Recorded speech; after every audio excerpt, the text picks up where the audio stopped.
Bonjour et bienvenue dans cette nouvelle leçon sur les cellules électrochimiques. Et avant de commencer, je vous invite à vous inscrire à la chaîne YouTube. Comme ça, vous serez informé des nouvelles vidéos. On verra dans cette leçon deux types de cellules électrochimiques, les piles électrochimiques et les cellules d'électrolyse. Définissons tout d'abord ce que c'est qu'une cellule électrochimique. Donc, c'est un système composé de deux électrodes plongées dans deux solutions électrolytiques. On parlera d'électrode 1 dans l'électrolyte 1 et d'électrode 2 dans l'électrolyte 2. Parfois, on préfère parler de compartiments. Et on aura alors compartiment 1 et compartiment 2. Les deux électrodes seront reliées entre elles grâce à un circuit externe. Ce circuit sera fermé par un pont salin qui permet la jonction électrique entre les deux solutions électrolytiques.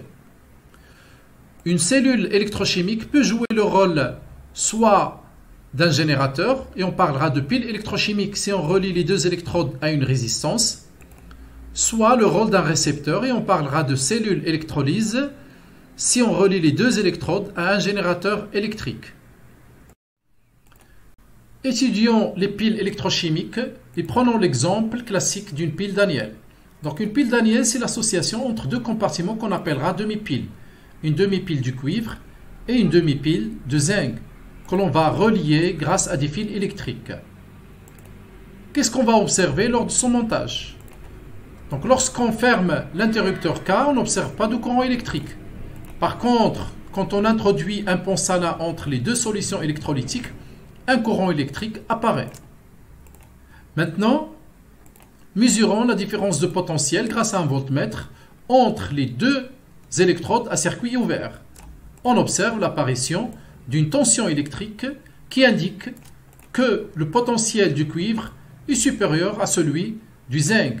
Donc, on attribuera le pôle positif à l'électrode de cuivre et le pôle négatif à l'électrode de zinc. Par conséquent, une circulation d'électrons aura lieu entre le pôle négatif et le pôle positif. Fermons le circuit et observons ce qui se passe au cours du temps. Donc, quand on ferme ce circuit, on a apparition d'un courant électrique et d'une différence de potentiel entre les deux électrodes. Mais quand le temps passe, les valeurs du courant électrique et de la tension vont diminuer jusqu'à ce qu'ils arrivent à la valeur 0. On dit que la pile ne débite plus. On observe aussi une perte de masse sur l'électrode de zinc et un dépôt sur l'électrode de cuivre. Interprétons maintenant ce qu'on a observé. Sur la demi-pile de zinc, on a consommation de zinc à cause de cette réaction. C'est une réaction d'oxydation. Donc la pile de zinc est une anode. Et puisque son potentiel est plus faible, c'est le pôle négatif. Et globalement, on peut dire que cette réaction nous a servi à produire des électrons vers le milieu extérieur. Par contre, pour la demi-pile du cuivre, on a production du cuivre grâce à cette réaction. C'est une réaction de réduction. L'électrode de cuivre est donc une cathode. Et puisque ce potentiel est plus élevé, c'est le pôle positif. Et on peut dire que cette réaction de réduction nous a servi à consommer des électrons provenant du milieu extérieur. D'une façon globale, au pôle négatif, on a une anode, donc c'est une oxydation relative à l'électrode de zinc. Et au pôle positif, on a une cathode, donc c'est une réduction relative à l'électrode de cuivre. Globalement, on aura la réaction suivante. C'est une réaction qui respecte la règle du gamma, puisque le potentiel du cuivre est placé en haut par rapport au potentiel du zinc. Et c'est une réaction spontanée qui permet de convertir l'énergie chimique en énergie électrique. Quel est le rôle du pont salin? Le pont salin contient une solution avec des ions qui peuvent se déplacer. Ce déplacement permet de fermer le circuit électrique et d'assurer l'électroneutralité des solutions. Ainsi, puisqu'à gauche, on a une production de Zn2+, les ions Cl- vont se déplacer pour compenser cette production. Alors qu'à droite, on a une consommation de Ci2+, des ions positifs, notamment K+, vont se déplacer pour compenser cette consommation. Voyons ce qui se passe à l'intérieur d'une pile d'alliènes d'une façon schématique et globale. À droite, on a l'électrode de cuivre, à gauche, l'électrode de zinc. Les ions seront représentés par des sphères et on aura dans la solution de droite des ions Ci2+, et dans la solution de gauche des ions Zn2+. Par contre, dans le pensala, on aura des ions K+, et Cl-. Et les électrons seront représentés par des petites sphères noires. L'électrode de cuivre est le pôle positif et l'électrode de zinc est le pôle négatif, puisque le potentiel du cuivre est supérieur à celui du zinc. Et on aura deux réactions, une réduction à droite et une oxydation à gauche. Par conséquent, une cathode et une anode. Qu'est-ce qui se passe lors de la réduction et de l'oxydation? Commençons par l'oxydation. Donc, quand un atome du zinc se transforme en Zn2+, en libérant deux électrons, il va laisser une place vide et on aura avec le temps une perte de masse sur l'électrode de zinc. L'ion Zn2+, qui apparaît passe dans la solution et provoque le déplacement de deux ions Cl- à partir du pensana pour compenser cette apparition. Alors que les deux électrons qui sont libérés, ils vont être attirés par l'électrode de cuivre, puisque l'électrode de cuivre possède un potentiel plus élevé. Cette circulation d'électrons, elle est équivalente à l'apparition d'un courant électrique de sens inverse.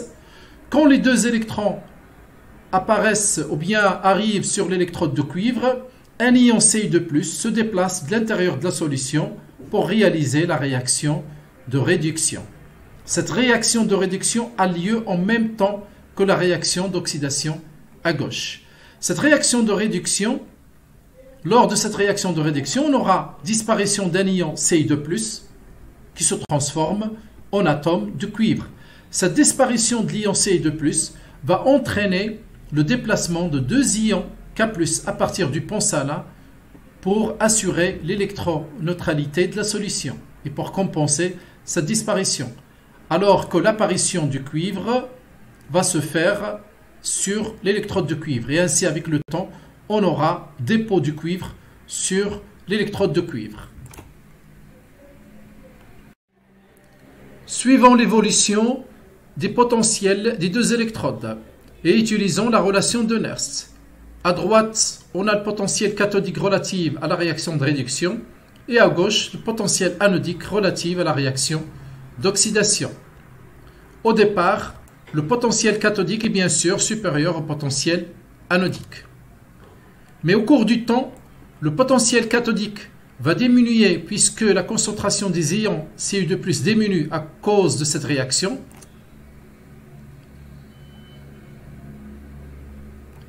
Alors que le potentiel anodique va augmenter avec le temps puisque on a production des ions Zn2+ grâce à cette réaction et leur concentration va augmenter avec le temps. À un certain moment, on aura égalité entre le potentiel cathodique et le potentiel anodique et la pile dans ce cas ne débitera plus. On parle d'état d'équilibre. Comment on représente une pile? Et prenons l'exemple de la pile Daniel. Donc on commence par le pôle négatif, puis le métal correspondant, une barre qui représente l'interface entre le métal et sa solution, puis une double barre qui représente le pensala, qui sépare les deux solutions électrolytiques, puis une dernière barre qui représente l'interface entre l'autre métal et sa solution, et on finit par le pôle positif. Quelle est la force électromotrice d'une pile? La force électromotrice d'une pile est la différence de potentiel entre les deux électrodes au départ, c'est-à-dire un circuit ouvert. cette force électromotrice est toujours positive. Et elle est égale au potentiel de la cathode moins le potentiel de l'anode à circuit ouvert. Dans notre cas, c'est-à-dire pile Daniel, ici on prend les concentrations des ions égales à 1 mol par litre, la force électromotrice de la pile Daniel est égale à 1,1 volt. Quelle est la capacité d'une pile? C'est tout simplement la charge électrique ou bien la quantité d'électricité que peut débiter cette pile avant son arrêt. Elle est égale à I fois delta T, elle est égale en même temps à F fois N fois zeta. Avec I, le courant électrique délivré par la pile, delta T, le temps de ce débit, grand F, c'est la constante de Faraday, est égal à 96 500 coulombs par mol. N, c'est le nombre d'électrons échangés lors de la réaction d'oxydoréduction. Et zeta représente l'avancement final de la réaction d'oxydoréduction. On vient de voir que la pile Daniel représente une réaction d'oxydoréduction entre des ions Ci2+, et le métal zinc. C'est une réaction qui respecte la règle du gamma, puisque le potentiel du cuivre se situe dans l'échelle des potentiels en haut par rapport à celui du zinc. C'est une réaction spontanée qui délivre une force électromotrice de 1,1 volt.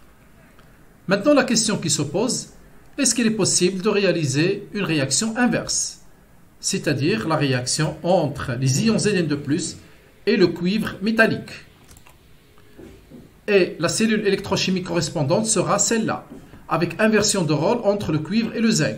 Dans ce cas, on aura inversion de la circulation des électrons par rapport à la pile Daniel et inversion de la polarité. Et ce sera le cuivre qui porte le pôle négatif.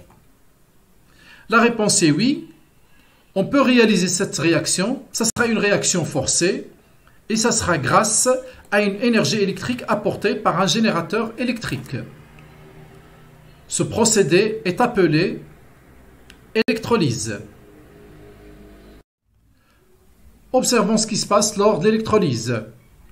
Donc on aura une circulation d'électrons, mais cette fois-ci, à l'inverse de la pile Daniel, ça sera des électrons qui partent du cuivre vers le zinc. L'électrode de cuivre sera le pôle négatif et l'électrode de zinc le pôle positif. Et on aura deux réactions, une oxydation sur l'électrode de cuivre et une réduction sur l'électrode de zinc. L'électrode de cuivre sera l'anode et l'électrode de zinc sera la cathode.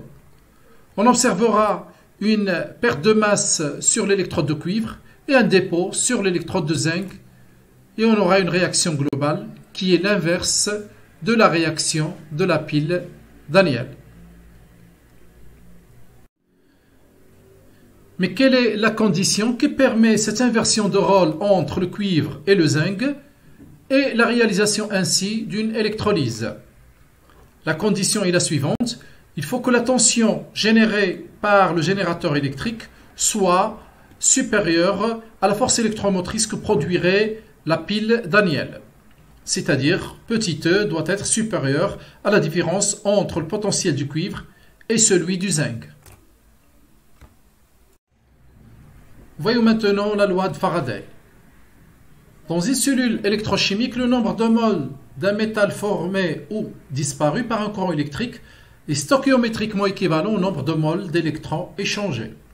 C'est une loi qui est très importante puisqu'elle va nous permettre de déterminer la masse produite d'un métal ou bien disparu lors d'une réaction électrochimique. Voyons le cas général d'une réaction électrochimique. La charge qui traverse la cellule électrochimique est égale à l'intensité fois le temps. Cette charge est aussi fonction du nombre de moles d'électrons échangés. Donc, Q est égal à I fois T est égal en même temps au nombre de moles d'électrons échangés fois la constante de Faraday. On en déduit le nombre de moles d'électrons échangés lors d'une réaction électrochimique.